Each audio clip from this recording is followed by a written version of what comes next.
आखातातील युद्धाचा hotel व्यवसायावर परिणाम झालाय। सिलेंडर अभावी हॉटेल व्यावसायिक अडचणीमध्ये आलेले आहेत। सिलेंडरच्या तुटवड्यामुळे चुलीवर स्वयंपाक करण्याची वेळ आता हॉटेल व्यावसायिकांवर आली आहे। लातूरमध्ये हॉटेलमध्ये चुली पेटवल्या गेल्यात। सिलेंडर उपलब्ध करून देण्याची मागणी या हॉटेल व्यावसायिकांनी केलेली आहे। या सिलेंडर अभावी हॉटेल व्यावसायिक अडचणीमध्ये आलेले आहेत। सिलेंडरच्या तुटवड्यामुळे चुलीवर स्वयंपाक केला जातोय।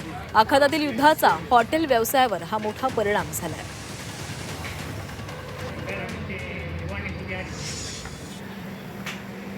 मी 20 वर्ष झाला हा हॉटेल व्यवसाय करतोय। आमच्याकडे जवळपास 40 एक कर्मचारी कामाला आहेत। त्यापैकी आम्ही फक्त एक 10 एक कर्मचारी आम्ही ठेवलेत, बाकी सगळे घरी बसवलेत, कारण आम्ही त्यांचा सांभाळ करू शकत नाही। कारण सध्याची परिस्थिती अशी त्या प्रकारे झालेली आहे की कमर्शियल गॅस आम्हाला भेटत नाहीये। त्यामुळे आम्ही अर्ध्याहूनही जास्त स्टाफ घरी बसवलाय। 8 ते 10 दिवसापासून गॅस न मिळत असल्यामुळे आम्ही 8 ते 10 इलेक्ट्रिक भट्टी आणलेले आहेत आणि त्याच्यावर अन्नसेवा आम्ही देत आहोत।